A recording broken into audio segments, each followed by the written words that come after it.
Hello. Yes. Hello. Hello. Just had to check that it's recording. Recently, I was watching a much better YouTube channel do a kind of summarizing of the journey to the West. So I decided, in the mindset state that I'm in, to read aloud and then put onto my YouTube channel the journey to the West, because it might be interesting. Probably not the most ambitious project I've ever thought of doing. Once I thought of going onto the Hypixel server and then literally writing down in a book in Minecraft the first Harry Potter book, and then the second, and then the third, then the fourth. You get the point. I'm probably not going to make it to chapter 3. Anyways, the divine root conceives, its source revealed, mind and nature nurtured, the great Tao is born. Someone can translate that in the comment section. The poem says, a chaos divided, with heaven and earth with heaven and earth a mess, O human appeared in this murkiness.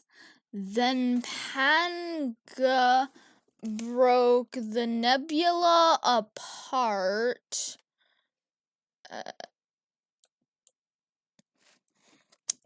He dense and pure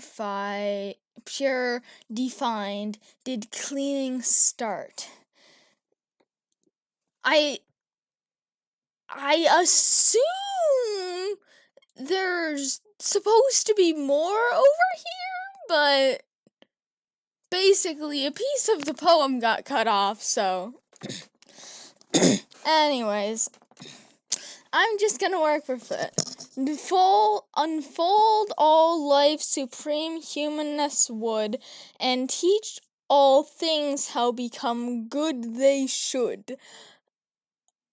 Something no Silic times work, if that's your quest. Read Tales of Woes Dispelled on Journey West. Roll credits. We heard that, in the order of heaven and earth, a single period consisted of 129,600 years. Dividing this period into 12 epochs were the 12 stems of Zi, Chao, Yin, Mao, Chen, Si, Wu, Wei, Shen, Yu, Zhu, and Ha, with each epoch having 10,800 years. Considered as the horical cycle, the sequence would be thus. The first sign of dawn appears in the hour of Z, while at Cha the clock crows. Daybreak occurs at Yin, and the sun rises at Ma. Chen comes after breakfast, and by Si everything is planned. At Wu, the sun arrives at its meridian, and it declines westward by Wi. The evening meal comes the hour of Shen, and the sun sinks completely at Yu. Twilight sets at Zi, and people rest by the hour of He. The sequence may be understood macrocomically. At the end of the epoch of Zi, heaven and earth were obscured, and all things were indistinct. With the passing of 5,400 years, the beginning of Ha was the epoch of darkness. This moment was named chaos because there were neither human nor the two being near because there were neither human beings nor the two spheres. Another 5,400 years had ended, and as the creative force began to work after great perseverance, the epoch of Z drew near and again brought gradual development. Shao Kinji said, "Then to the middle of the winter moved. To change by heaven's mind have been approved.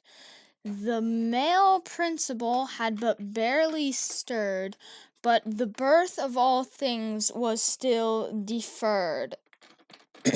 At this point, the firmament first acquired its foundation. With another 5,400 years came the epoch. The ethereal and the light rose up to form the four phenomena of the sun, the moon, the stars, and the heavenly bodies. Hence it is said, the heaven was created by Z. The epoch came to its end in another 5,400 years, and the sky began to harden as the Ch epoch approached. The classic of Chang said, "Repeat was the male principle, supreme the female. They made all things obedience to heaven." Presumably in obedience to heaven. At this point, the earth became solidified. In another 5,400 years after the arrival of the Chao epoch, the heavy and the turbined condensed below and formed the five elements of water, fire, mountain, stone, and earth.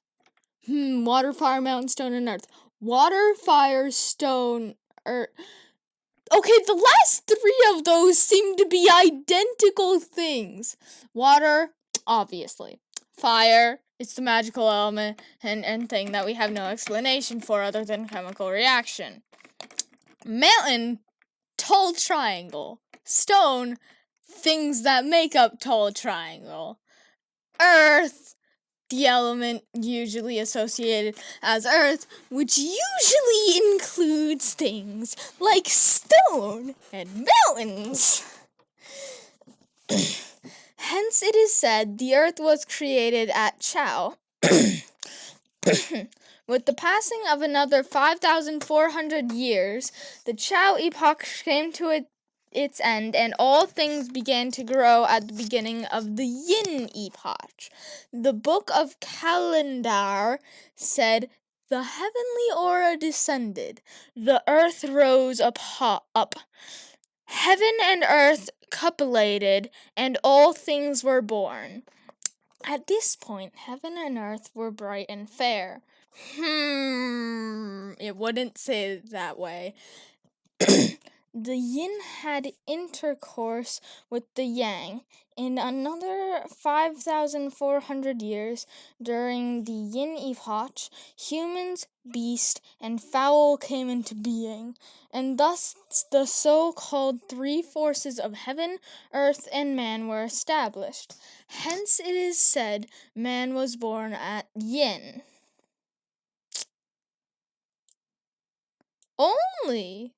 It only says man, which is, well, it's not fair to women. But who am I to judge this ridiculously old piece of paper? Following Panga's construction of the universe, the rule of the three august ones, and the ordering of the relations by the five thuraches, 1, 3, 5, all odd numbers. Also, 4. I'm not going to click that because I have a feeling it'll take me all the way down to the end. Yeah, index and notes. So, at the end, I'll just scroll down here, because each of these is a different chapter. The world was divided into 4 great continents. They were the East Pervadia continent, the West Apragantia continent, the South Jambudvipa continent, and the North Otarakia continent. The book is solely concerned with the East Pervadia continent. So I assume this is the part of, like, China and Europe. That is China and Europe. Except they probably cut off Europe because they couldn't walk that far yet. Or maybe not. Beyond the ocean, there was a country named Alia.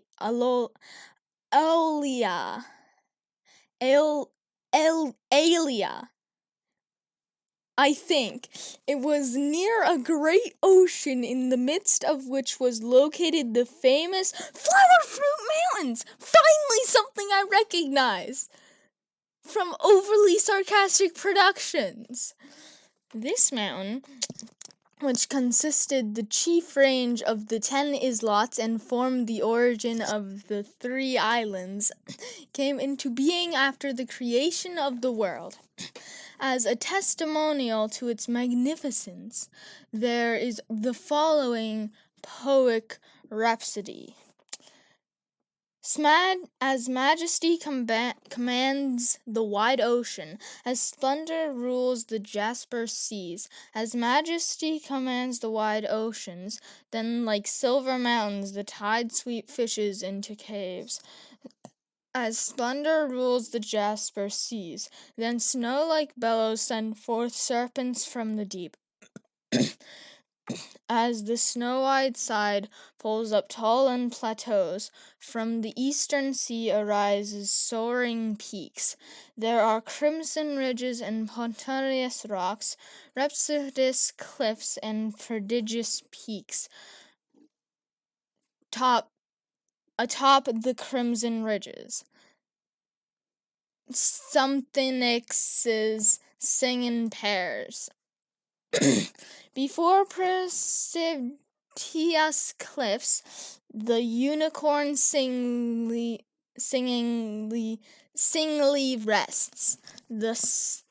As the summit is heard the cry of golden peasants, and out of stony caves are seen the strides of dragons. The forest are long-lived deer and immortal foxes, and the trees are divine fowls and black cranes. Range grass and flowers never will wither. Green pines and cypresses always keep their spring. Immortal peaches are ever fruit-bearing. Softly bamboos often detain the clouds. Within a single gorge, the creeping vines are dense. The grass color of meadows all around is flesh. This is indeed the pillar of heaven, where 100 rivers meet. The earth's great axis, the in 10,000 Keplas unchanged.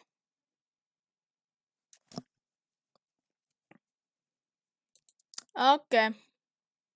Alright. I just thought I heard my name being called, and then my brother tried to kidnap me.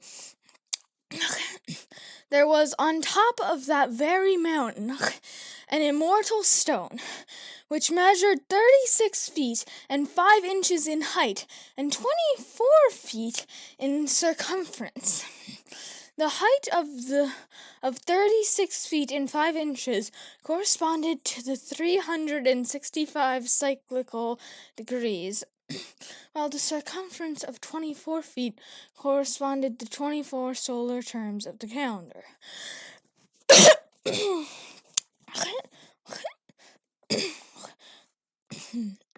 On the stone were also 9 perforations and 8 holes, which correspond to the places of the 9 constellations of the 8 trigrams. Though it lacked the shade of trees on all sides, it was set off by ecumderiums on the left and right. Since the creation of the world, it had been nourished for a very long period by the seeds of heaven and earth, and by the essence of the sun and the moon, until, quickened by divine inspiration, it became pregnant with the divine embryo. One day, it split open, giving birth to a stone egg about the size of a playing ball. Exposed to the wind, it was transformed into a stone monkey, endowed with fully developed features and limbs. Having learned at once to climb and run, this monkey also bowed to the 4 quarters, while 2 beams of golden light flashed from his eyes to reach even the place of the pole star. He activated his laser eyes! Finally, it's the Monkey King, Sun Wukong! Literally every overpowered character is based on him! Yes! Also, this might be Palace. The light disturbed the great benevolent sage of heaven, the celestial Jade Emperor of the most venerable Deva, who, attended by his divine mistresses, was sitting in the cloud palace of the golden arches, in the treasure hall of the divine mists. There are so many long names in this book. Upon seeing the glimmer of the golden beams, he ordered 1,000-Mile Eye and Fair Wind Ear to open the south heaven gate and look out. At this command, the 2 captains went out to the gate, and having looked intently and listened clearly, they returned presently to report, "Your subjects, obeying your command to locate the beams, discovered they came from the Flower Fruit Mountain at the border of the small Olia country, which lies to the east of the East Peridia continent.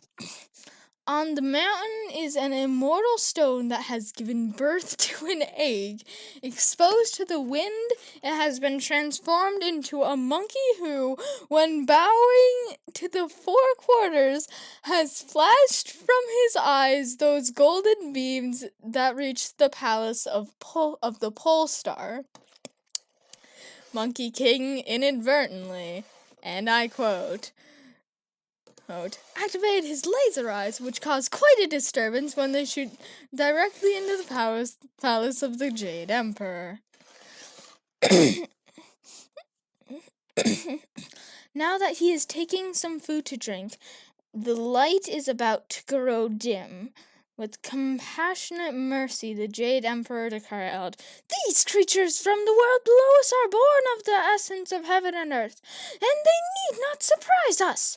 The monkey in the mountain was able to walk, run, and leap about. He fed on grass and shrubs, drank from the brooks and streams, gathered mountain flowers, and searched out fruits from trees. He made his companions the tiger and the lizard, the wolf and the leopard. He befriended the civet and the deer, and he called the gibbon and the baboon his kin. At night he slept beneath stony ridges, and in the morning he sauntered out about the caves and the peaks. Truly, in the mountain there is no passing of time. Yet the cold recedes, but one knows not the year.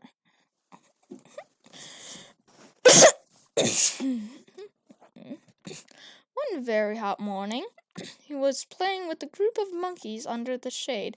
He's gonna find the monkey temple of some pine trees to escape the heat.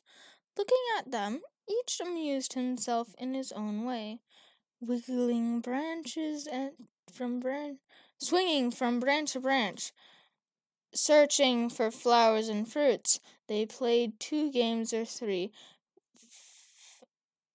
with pebbles and with pellets. They circled sandy pits, they built rare pagodas, they chased the dragonflies, they ran down the small lizards, glowing low to the sky. They worshipped bodhividas, they pulled the creeping vines, they palicated mats with grass. They searched to catch the louse hat. They bit the louse that they bit or squeezed to death. They dressed their furry coats. They scraped their fingernails.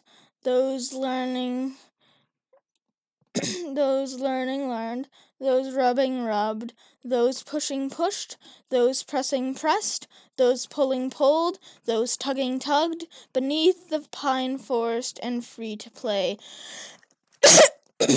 They washed themselves in the green water stream.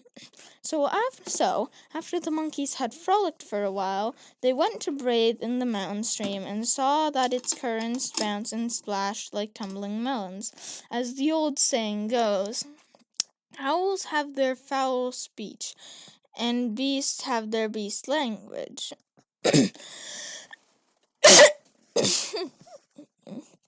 The monkeys said to each other, "We don't know where this stream water comes from. Since we have nothing to do today, let us follow the stream up to its source to have some fun." With the shriek of joy, they dragged along males and females, calling out to brothers and sisters, and scrambled up the mountain alongside the stream. Reaching its source, they found a great waterfall. What they saw was a column of white rainbows rising, thousand yards of snow caps flying. The sea winds blew but cannot sever that a river moon's lights up forever. Its cold breath divides the green glades, its branches wet the verdant shades. Its torrent, named a waterfall, seems like a curtain hanging tall. All the monkeys clapped their hands in acclaim. "Marvelous water! Marvelous water!" So this waterfall is distantly connected with the stream at the base of the mountain and flows directly out, even to the great ocean. They said also, if any of us had the ability to penetrate the curtain and find where the water comes from without hurting himself, we would honor him as a king.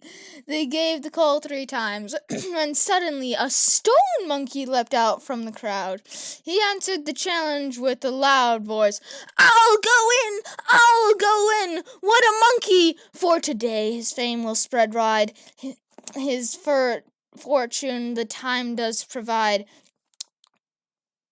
Something's fated to live in this palace. Something int by a king to God's palace. Look at him! He closed his eyes, crouched low, and with one leap he jumped straight through the waterfall, opening his eyes at once and raising his head to look around. He saw that there were neither water nor waves inside, only a gleaming, shining bridge. He paused to collect himself and looked more carefully again.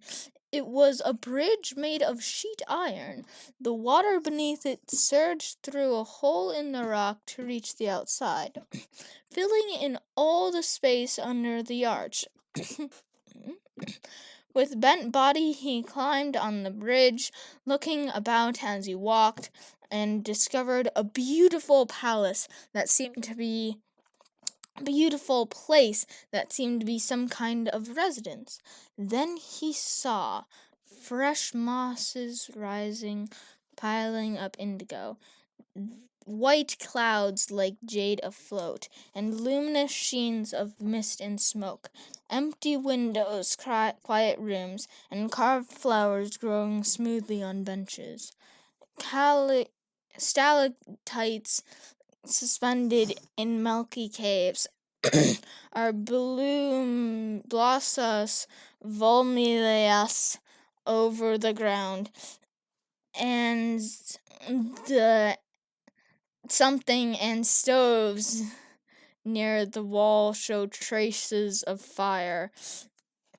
Bottles and cups on the table contain leftovers. The stone seats and beds were truly lovable. The stone pots and bowls were more praiseworthy. Here were, furthermore, a stalk or two of tall bamboos, and 3 or 5 strings of plum flowers, with a few green pines always draped in rain. This whole place indeed resembled a home. After staring at the place for a long time, he jumped across the middle of the bridge and looked left and right. There in the middle was a stone tablet on which inscribed in regular large letters, "The blessed land of flower fruit mountains, the cave heaven of Water Curtain Cave." Beside himself with delight, the stone monkey quickly turned around to get back out, and, closing his eyes and crouched over, leapt out of the water. "A great stroke of luck!" he exclaimed with 2 loud goughs. "A great stroke of luck!" The other monkeys surrounded him and asked, "How is it inside? How deep is the water?" The stone monkey replied, "There isn't any water at all. There is a sheet iron bridge, and beyond it is a piece of heaven-sent poetry." Laughing. "What do you mean there's property?" "Oh, it's property." What do you mean there's property in there?" Laughing, the stone monkey said, "The water splashes through a hole in the rock and fills the space under the bridge. Beside the bridge there is a stone mansion with trees and flowers. Inside are stone ovens and stoves, stone pots and pans, stone beds and benches. A stone tablet in the middle has an inscription: the blessed land of the flower fruit mountains, the cave heaven of the Water Curtain Cave. This is truly a place for us to settle in. It is moreover very spacious inside, and can hold thousands of the young and old. Let's all go live in there, and spare ourselves from being subject to the whims of heaven, for we have in there retreated from the rain, wind, shelter from the rain, but no fear of frost or snow, and here no thunderclap is, and smoke are brightened, armed by a holy light. The pines are evergreen. There are flowers daily and new." When the monkeys heard that, they were delighted, saying, "You can go first and lead the way." The stone monkey closed his eyes again, crouched low, and jumped inside. "All of you," he cried, "follow me in! Follow me in!" The braver of the monkeys leapt in at once, but the more timid ones stuck out their heads and then drew them back, scratching their ears, rubbing their jaws, and chattering noisily. After milling about for some time, they too bounded inside, jumping across the bridge. They were all soon snatching dishes, clutching bowls, or fighting for stoves and beds, shoving and pushing things hither and thither, benefiting their stubbornly prankish nature. The monkeys could not keep still for a moment and stopped only when they were utterly exhausted. The stone monkey then solemnly took a seat above and spoke to them. "Gentlemen, if a man lacks trustworthiness, it is difficult to know what he can accomplish. You yourselves promised just now that whoever could get in here and leave again without hurting himself would be honored a king. Now that I have come in and gone out and come in, and all have found for all of this heavenly grotto in which you may reside securely and enjoy the privilege of raising a family, why don't you honor me as your king?" When the monkeys heard this, they all folded their hands on their breasts and obediently prostrated themselves. Each one of them then lined up according to rank and age, and bowing reverently, they intoned, "Long live our great king!" From that moment, the stone monkey ascended the throne of kingship. He did away with the word stone in his name and assumed the title Handsome Monkey King. There is a testimonial poem that says, "Ripple string mated to beget all things, divine stone quickened by the sun and moon, hanged from an egg to ape to reach the great way, unnamed and surnamed, matched elixir made. Armless inside he yields no image known, is outward guise Coryth's in action shown. Every age all persons will yield to him. Addled a king, a sage, he is free to roam." The handsome Monkey King thus led a flock of gibbons and baboons, some of whom were appointed to him as his officers and ministers. I'm gonna get a drink of water. Sorry, that's my second break in this. Didn't realize these chapters are so long. I mean, seriously.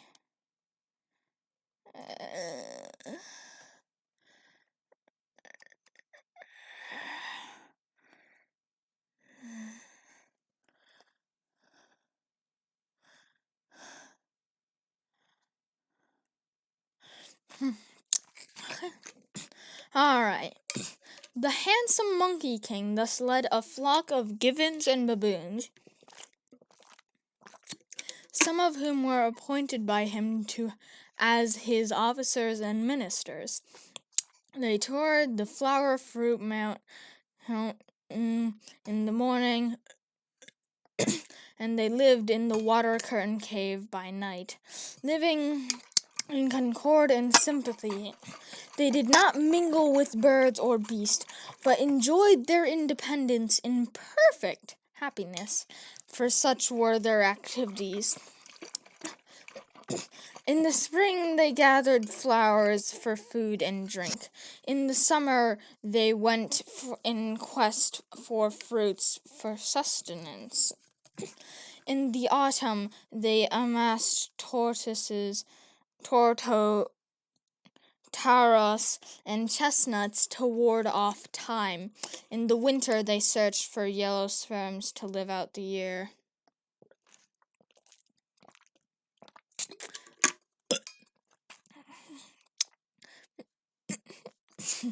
Sorry.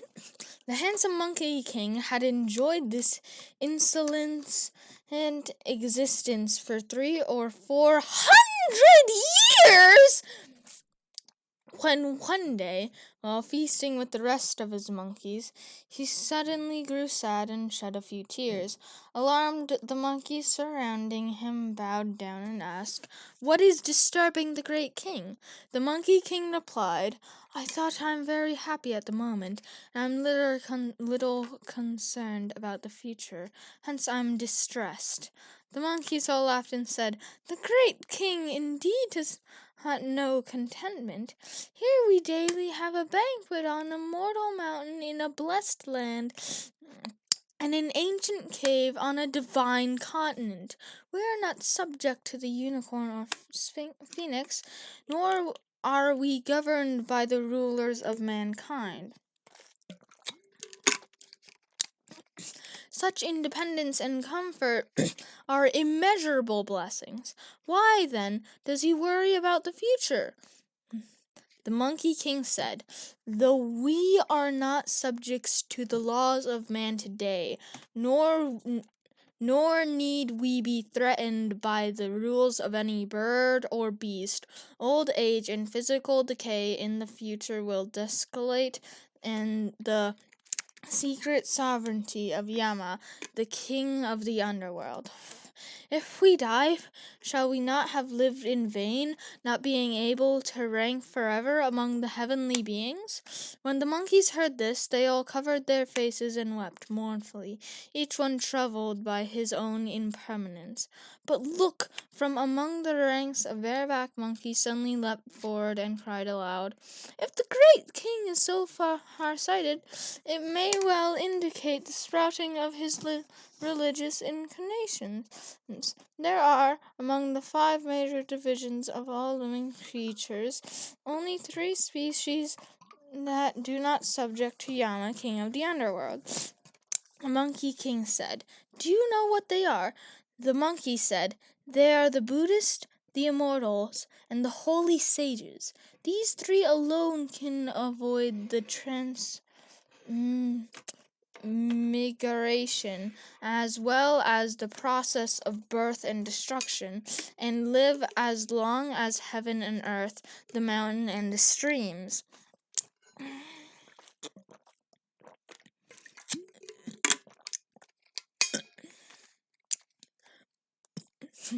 "Where do they live?" asked the Monkey King.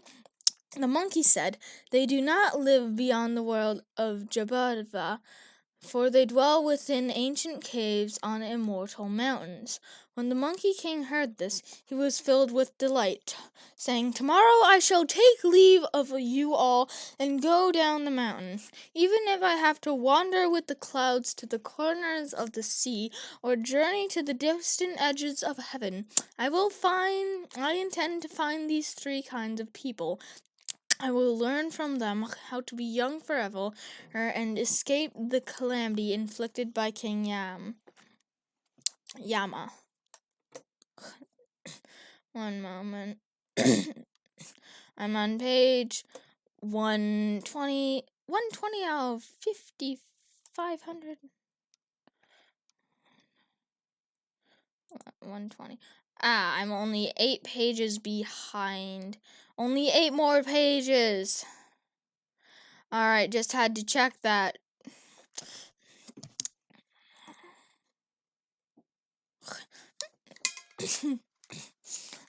Wonderful. Tomorrow.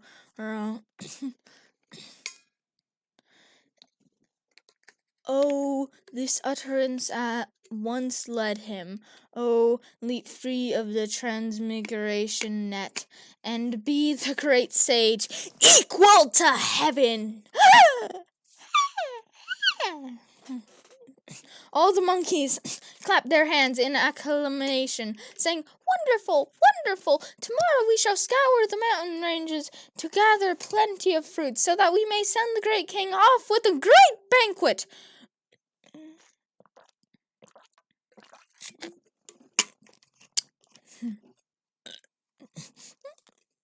The next day, the monkeys dully went to gather immortal peaches to pick rare fruits or dig out mountain herbs, and to chop yellow sperms. They brought in an orderly manner of every variety of orchids and epidiolems, exotic plants, and strange flowers.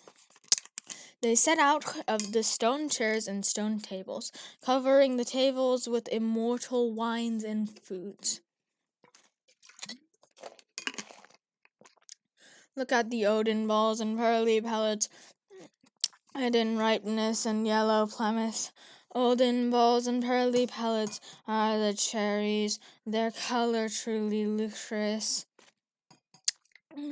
This ripeness and yellow plumets are the plums, their taste a fragrant tartness, fresh lunegrins, sweet pulps and thick skins, very luscious.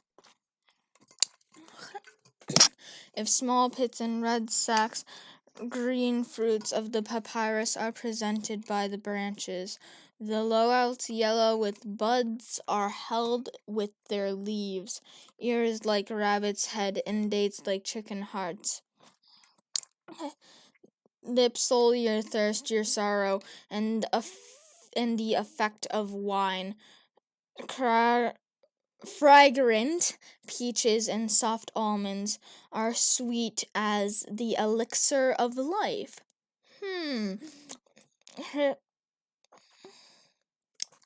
Ripely fresh plums and strawberries are sour like cheese and buttermilk. Red pulps and black seeds compose the ripe watermelons. Our cloves of yellow rind enfold the big parmesans. Then the pomegranates are split wide. Inner grains glisten like specks of ruby. Then the chestnuts are cracked open. Their tough ronds are hard like cornmeal. Walnuts and silver almonds fare well with tea. Coconuts and grapes may be pressed into wine. Hazelnuts, yews, and crabble apples overfill the dishes. Ultimates, sugar canes, pomegranates, and oranges crowd the table. Sweet yams are baked, yellow worms over boiled, the tuber minced with seeds of wilder lily, and sour in stone pots simmer on a gentle fire. Mankind may boast its delicious dainties, but what can best the pleasure of mountain monkeys?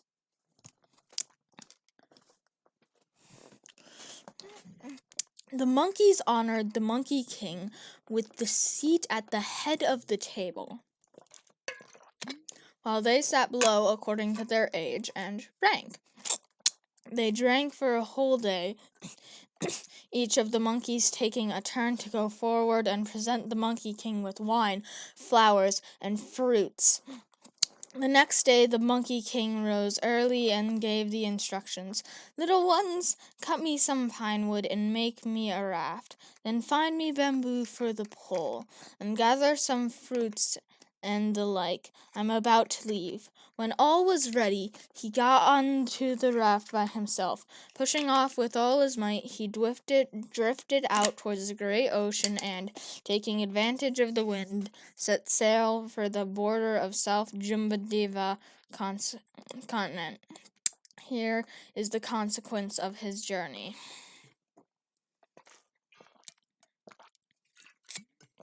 He left the mountain and rode the raft to catch fair wind. He drifted across the sea to seek immortal's way. Determined in heart and mind to achieve great things was his lot, his portion, to quit earthly zeals. Calm and carefree, he'll face a lofty sage. He'd meet, I think, a true discerning friend. The source disclosed, all Dharma will be known.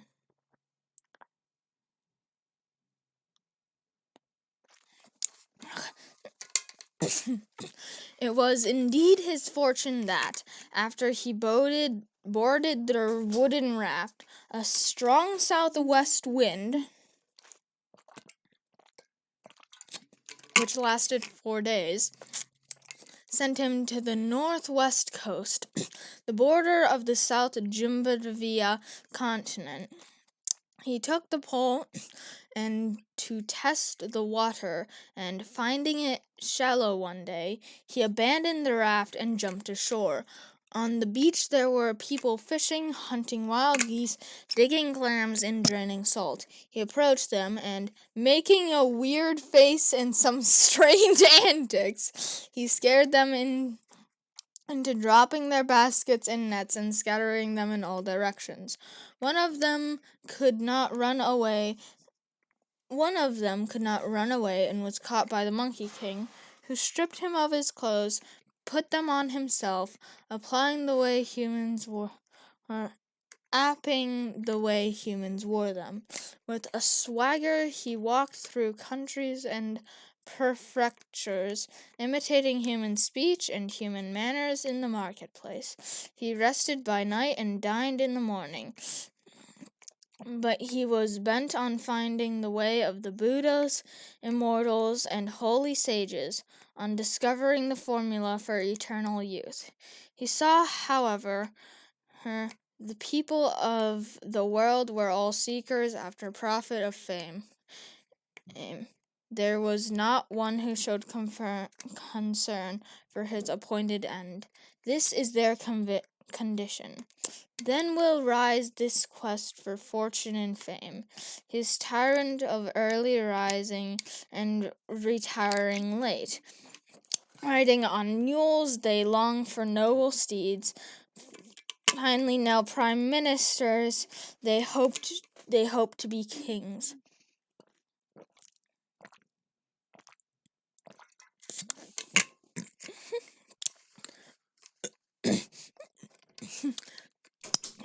For food and raiments they suffer stress and strain, ever feeling Yama's call to reckoning, seeking wealth and power to be given to sons of sons. There's not one ever willing to turn back. The Monkey King searched diligently for the way of immortality, but he had no chance of meeting it. Going through big cities, visiting small towns, he unwittingly spent 8 or 9 years on South Jambunvia continent before he suddenly came upon the great Western Ocean. He thought that there would certainly be immortals living beyond the ocean. So he built himself a raft like the previous one. He had once again drifted across the Western Ocean until he reached the West Aparadgai continent. After landing, he searched for a long time, and then all at once came upon a tall, beautiful mountain with a thick forest at its base. Since he was afraid neither wolves nor lizards nor tigers and leopards, he went straight to the top to look around. It was indeed a magnificent mountain.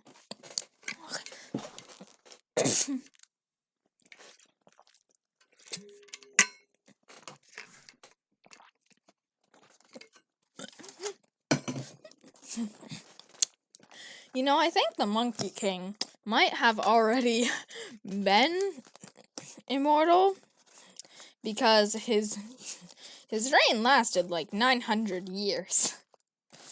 400, 500 years, something along those lines. And then after that, he becomes immortal like 9 other ways, so... If there's one thing you know about the Monkey King by the end of the book, it's that it's impossible to kill him. 1,000 peaks stand like rows of spears, and 10,000 cubits of screen widespread. The sun's beams lightly enclose the Arzura mist, darkening rain, and the mountain's color turns cool and green. Rye creepers entwine old trees. Ancient fords edge secluded paths. Scarce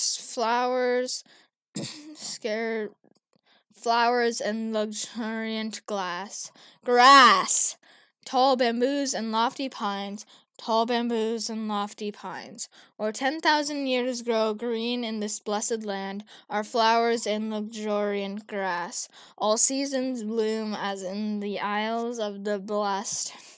He calls the calls of birds hidden are near.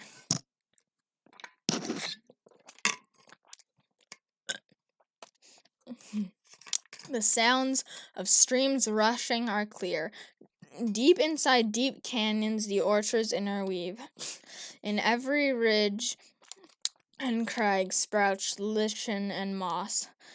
Sissing something and falling, the rain shows a fine dragon's pulse.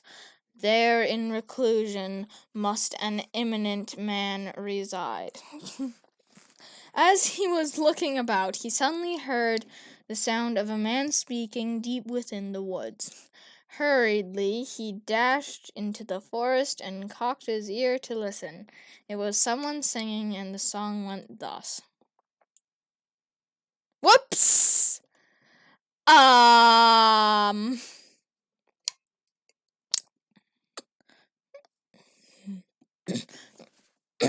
Watch just games my axe hand rotted, chop at wood, zang zang the sound.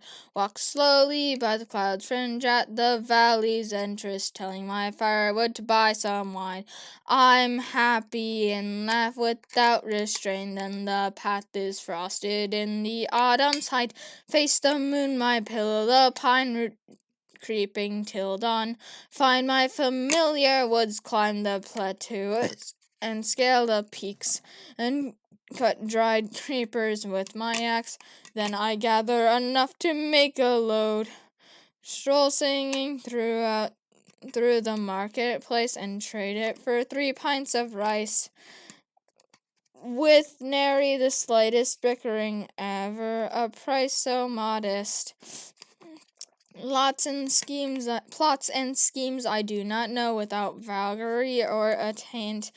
My life's prolonged simplicity, horse I met, not immortals would be Taoist, seated quietly to expend the yellow court. So when the handsome monkey heard this, he was filled with delight, saying, "So the immortals are hiding in this place." He leapt at once into the forest, looking again carefully. He found a woodcutter chopping firewood with his axe. The man he saw was very strangely attired. In his head he wore a wide splint hat, of seed leaves freshly cast from new bamboos. In his body he wore a cloth garment.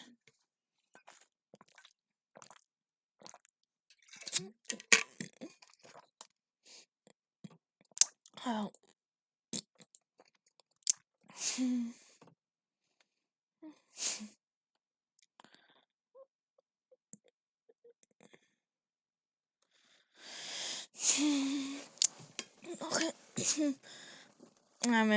If gauze woven from the native cotton round his waist, he tied a winding sash with silk spun from an old silkworm, and his feet he had a pair of straw sandals with laces rolled from withered sage.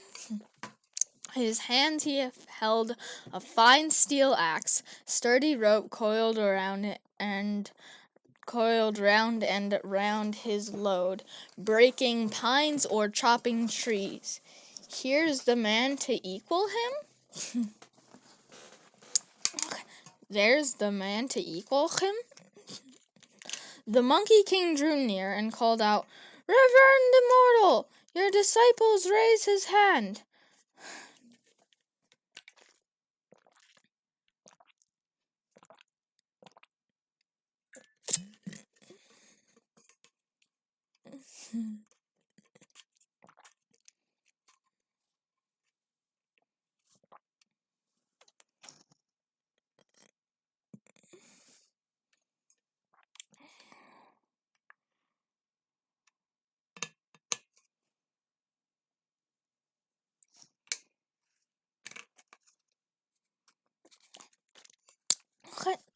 The Monkey King drew near and called out, "Reverend Immortal, your disciple raises his hands."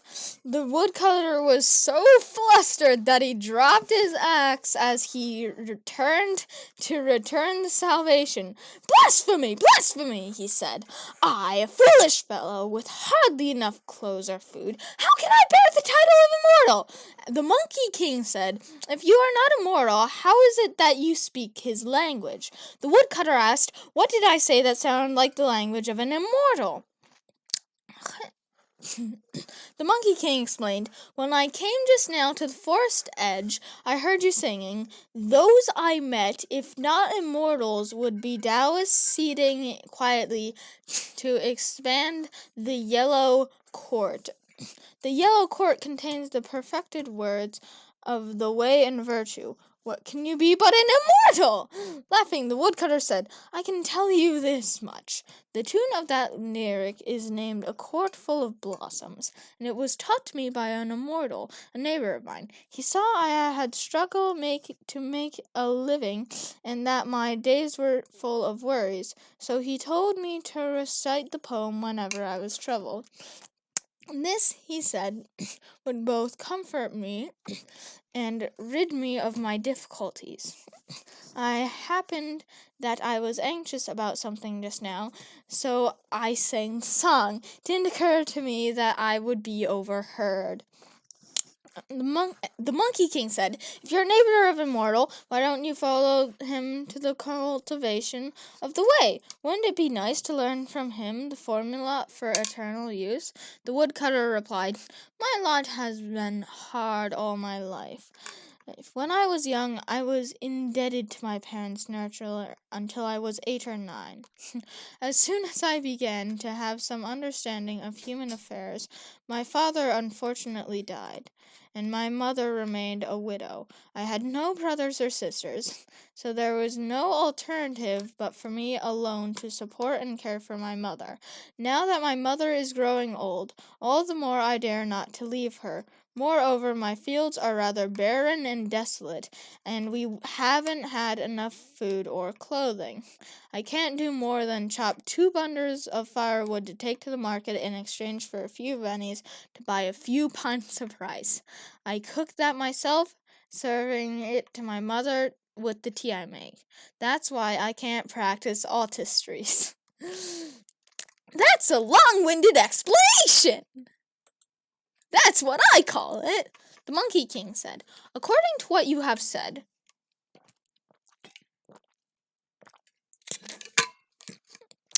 you are indeed a gentleman of fiddle piety, and you will certainly be rewarded in the future. I hope, however, that you will show me the way to the immortal's abode, so that I may reverently call upon him." "It's not far," the woodcutter said. "The mountain is called the Mountain of the Mind and Heart." "Overly sarcastic productions, you lied to me! You said the heart and mind!" "And it is in the cave of Slanting Moon and 3 Stars." "You put a thought there, Overly Sarcastic Productions!"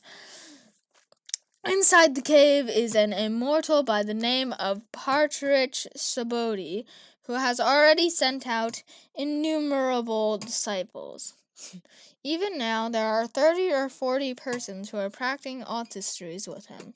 Follow this narrow path and travel south for about 7 or 8 miles, and you will come to his home."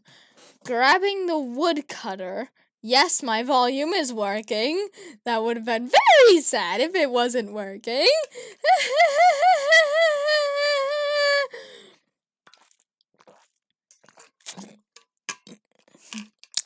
4 pages left.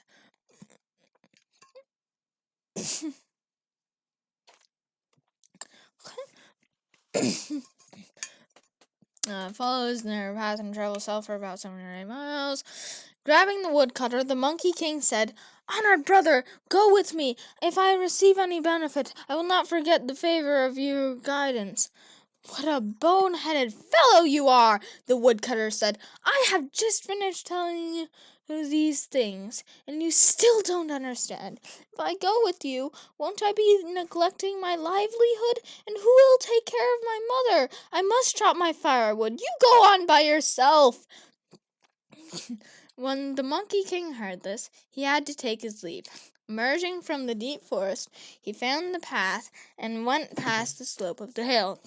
After he had traveled 7 or 8 miles, a cave dwelling indeed came into sight. He stood up straighter to take a better look at this splendid place, and this was what he saw. Mist and smoke in different brilliance, clashing lights from the sun and moon. 1,000 stalks of old cypresses, 10,000 streams of tall bamboo. 1,000 stalks of old cypresses, wrapped in rain, have filled the air with tender green. 10,000 stems of tall bamboo, something in smoke, will paint the gleam charities.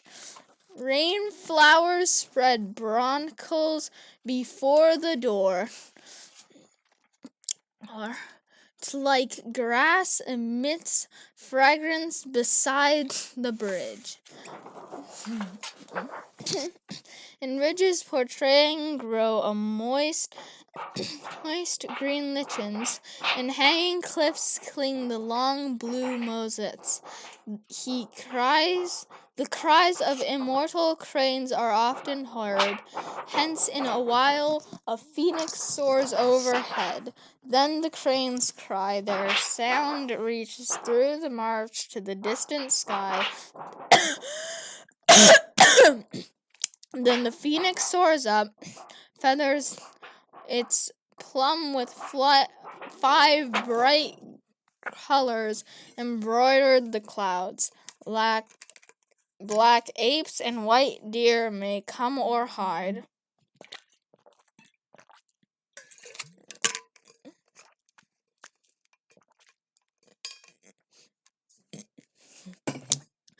Gold lions and jade elephants may leave or bride.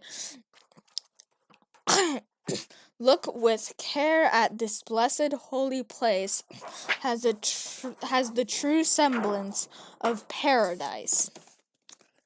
Paradise doesn't exist. He noticed that the door of the cave was tightly shut. All was quiet, and there was no sign of any human inhabitant. He turned around and suddenly perceived, at the top of the cliff, a stone slab approximately 8 feet wide and over 30 feet tall. On it was written in large letters, "The Cave of the Mind and Heart. The Cave of Slanting Moon and 3 Stars." Immensely pleased, the handsome monkey explained, "People here are truly honest. The mountain and this cave really do exist." He stared at the place for a long time, but dared not knock. Instead, he jumped onto the branch of a pine tree, picked a few pine seeds and ate them, and began to play. After a moment, he heard the door of the cave open with a squeak, and an immortal youth walked out. His bearing was exceedingly graceful. His features were highly refined. This was certainly no young immortal, for he had his hair bounding with 2 cords of silk, wide robes with 2 sleeves of wind. His body and face seemed most distinct, or visage and mind were both detached. Young, a stranger to all worldly things, he was the mountain's ageless boy, maintained even with a speck of dust. He feared no havoc by the season's rot.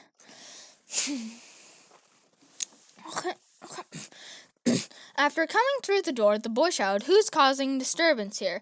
With the bound, the Monkey King leapt down leapt down from the tree and went up to him, bowing. "Immortal boy, I am a seeker of the way of immortality. I would never dare cause you disturbance." With a chuckle, the immortal youth asked, "Are you a seeker of the way?" "I am indeed," answered the Monkey King. My master at the house," the boy said, "has just left his couch to give a lecture on the platform."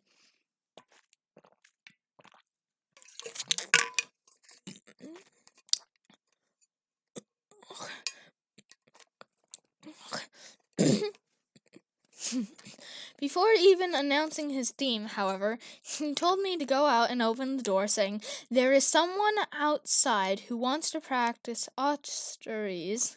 You may go and receive him." "Must be you, I suppose," the Monkey King said, smiling. "It is I, most assuredly." "Follow me in, then," said the boy, with solemnity.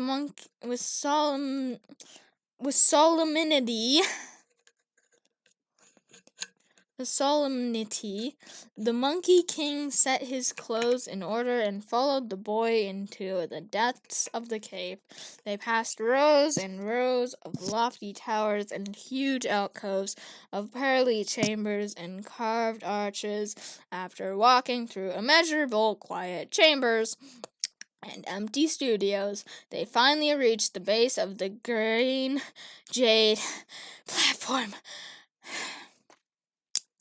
Partridge Shabodi was then seated solemnly on the platform, with 30 lesser immortals standing below in rows.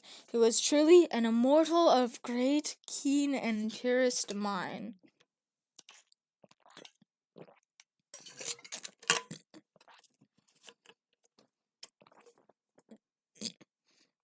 Master Shabodi, who was wondrous from the west, and no end or birth by work of the double three, is whole spirit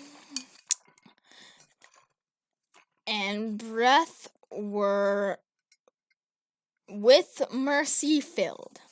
Empty, spontaneous, it could change at will. Is Buddha nature able to change all things? He is same age as heaven, had his majestic frame. Usually tried and enlightened was this ground priest.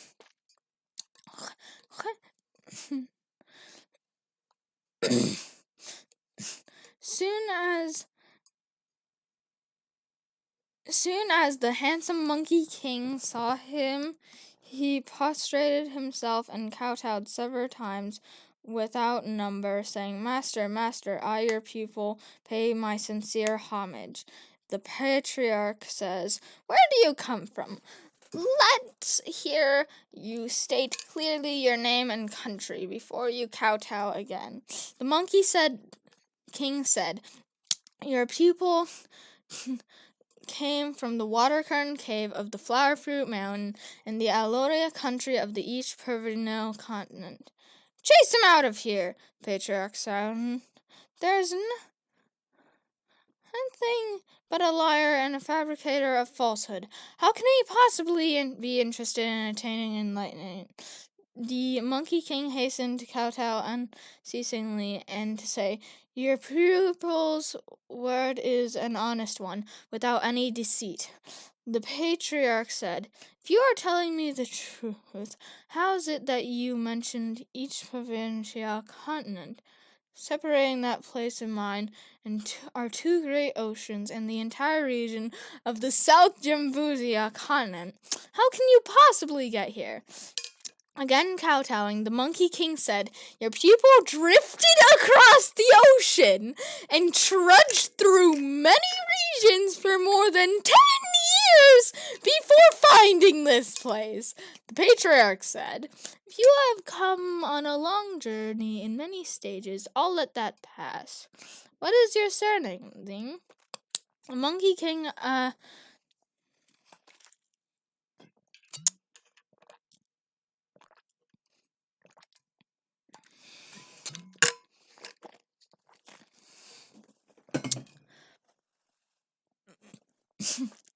What's your surname? Zing. The Monkey King again replied, I have no temper. Zing. If a man rebukes me, I am not offended. If he hits me, I am not angered. In fact, I will simply repay him with a ceremonial greeting, and that's all. My whole life's without ill temper. I'm not speaking of your temper, the patriarch said. I'm asking after the name of your parents. I have no parents either, said the Monkey King. The patriarch said, if you have no parents, you must have been born from a tree. Not from a tree, said the Monkey King, but from a rock. I recall there used to be an immortal stone on the Flower Fruit Mountain. I was born the year the stone split open. When the patriarch heard this, he was secretly pleased, and said, Well, evidently you have been created by heaven and earth. Get up and show me how you walk. Snapping erect, the Monkey King scurried around a couple of times. The patriarch laughed and said, Though your features are not of most attractive, you do resemble a pignola-eating monkey. Listen, this gives me the idea of taking a surname for you from your appearance. I intend to call you by the name If I drop the animal radical from this word, what's left is a compound made of two characters, ye and you. Ye means age, and you means female, but an aged female cannot reproduce. Therefore, it is better to give you the surname Son. If I drop the animal radicals from this word, what we have left is the compound of Z and Za. Z means a boy, and Za means a baby, and that name exactly accords to the fundamental doctrine of the baby boy. So your surname will be Son. When the Monkey King heard this, he was filled with delight. Splendid, splendid, he cried, kowtowing. At last I know my surname. May the master be even more gracious. Since I have received the surname, let me also be given a personal name, so that it may facilitate your calling and commanding me. The patriarch said, Within my tradition are 12 characters that have been used to name pupils according to their divisions. Are you one who belongs to the 10th generation? You are one who belongs to the 10th generation. Which 12 characters are they? Asked the Monkey King. The patriarch replied, They're wide, yeah, great, da, wise, za, intelligent, yeah, true, zen, conferring, re, nature, zing, si, happy, sharp, ying, wake to, wa, complete, young, and awakening, Jew. Your rank falls precisely on the word wake to, wa. You will hence be given the religious name Waking to the Void, Wukong. All right? Splendid, splendid, said the Monkey King. Henceforth I will be called Sun Wukong. So it was that. Sun Wukong. Baby boy waking to the void. Interesting. And I didn't think Sun Wukong could get any more interesting. Notice that. Nebula's parting, of Nebula's parting, he had no name. Gnashing stubborn void needs wake to the void. We do not know what fruit of dust cultivation he succeeded in attaining afterward. Let's listen to the full explanation in the next chapter. Oh boy, that was a fun one! 1 hour, 14 minutes, and 35 seconds. Fun!